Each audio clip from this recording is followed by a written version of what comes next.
Subscribe to our YouTube channel and press the bell icon to get the latest updates. दोस्तों, आज अंतरिक्ष हमारे लिए धीरे धीरे दूसरा घर बनता जा रहा है,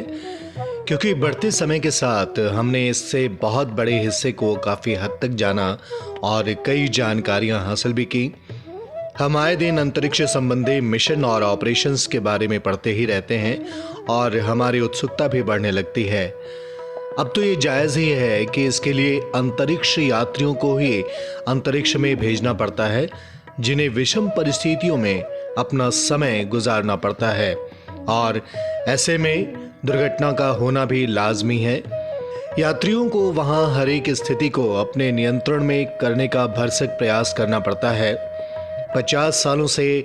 अधिक के स्पेस एक्सप्लोरेशन में हमने 18 लोगों को अंतरिक्ष संबंधी ऑपरेशंस में खो दिया, जिनमें से 3 लोग व्लादिस्लाव वोल्कोव,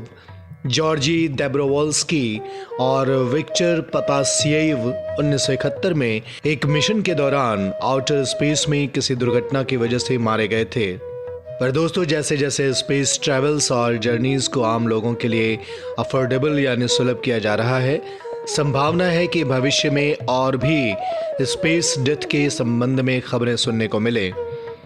सबसे पहले तो अगर आप बिना स्पेस सूट के अपने स्पेस क्राफ्ट के बाहर निकलकर आउटर स्पेस में सैर करने जाएंगे तो लगभग 15 सेकंड के अंदर अंदर आप अपनी कॉन्शसनेस खो बैठेंगे, यानी आप बेहोश होने लगेंगे, क्योंकि स्पेस खुद एक हाई क्वालिटी वैक्यूम है जहां ऑक्सीजन की मात्रा न के बराबर है और किसी भी तरह का एयर प्रेशर नहीं है। बिना किसी एयर प्रेशर की वजह से आपके बॉडी फ्लूइड्स और ब्लड लिक्विड स्टेट में नहीं रह पाएंगे और काफ़ी तेज़ी से उबलने लगेंगे और अपनी एनर्जी खोने लगेंगे, जिसकी वजह से ये फ्लूइड्स जमना शुरू कर देंगे और बॉडी टिश्यूज़ एक्सपेंड यानी फूलने लगेंगे, जिसका परिणाम यह होगा कि 30 सेकंड से लेकर 1 मिनट के अंदर आपकी जान भी जा सकती है। इसीलिए दोस्तों, एस्ट्रोनॉट्स को स्पेस सूट्स दिए जाते हैं जो एयर प्रेशर मेंटेन करता है और फिक्स्ड टाइम के ऑक्सीजन की सप्लाई जारी रखता है। इसके अलावा कॉस्मिक रेडिएशंस, सोलर विंड्स और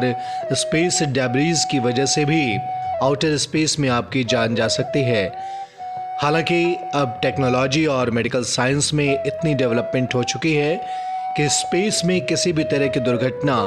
और किसी की जान जाने की पॉसिबिलिटी बहुत कम है। आईएसएस कमांडर क्रिस हैडफील्ड ने इस संबंध में कुछ महत्वपूर्ण बातें बताई।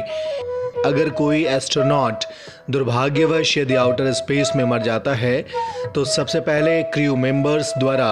उसकी बॉडी को किसी सही जगह पर स्टोर करना होता है, जिसका एक सॉल्यूशन है हाई प्रेशराइज्ड सूट, जिसमें उस मरे हुए एस्ट्रोनॉट की बॉडी को स्टोर किया जाता है और किसी कोल्ड यानी ठंडी जगह पर बॉडी को अलग से रखा जाता है, जिससे बैक्टीरियाज अन्य एस्ट्रोनॉट तक न पहुंच पाएं। इसके साथ ही एक स्वीडिश कंपनी ने भी इस सिचुएशन को लेकर एक सॉल्यूशन दिया, जहां किसी सब्सटेंस जैसे कि लिक्विड नाइट्रोजन या कोल्ड वैक्यूम ऑफ स्पेस द्वारा मरे हुए व्यक्ति की बॉडी को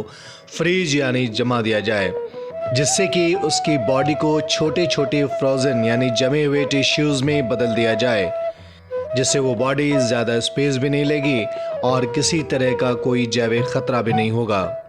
इन सब के अलावा क्या उस डेड बॉडी को आउटर स्पेस में खाली छोड़ा जा सकता है? इसका जवाब शायद नहीं है, क्योंकि बिना किसी रॉकेट की सहायता से अगर ऐसा किया जाए तो चांसेस हैं कि वो डेड बॉडी स्पेसक्राफ्ट की ट्रैजेक्टरी को फॉलो करके वापस वहीं आ जाए जहां से उसे बाहर निकाला गया था। और यदि आप अपने मिशन के दौरान किसी दूसरे प्लेनेट पर पहुंचते हैं तो शायद आप वहां उस डेड बॉडी का अंतिम संस्कार करें, लेकिन ऐसा करना भी कोई सही प्रक्रिया नहीं होगी, क्योंकि हम इंसानों में पृथ्वी से संबंधित माइक्रोब्स और बैक्टीरिया होते हैं जो इस प्रक्रिया के दौरान उस प्लैनेट की हैबिटेबल लाइफ को भी डिस्टर्ब कर सकते हैं।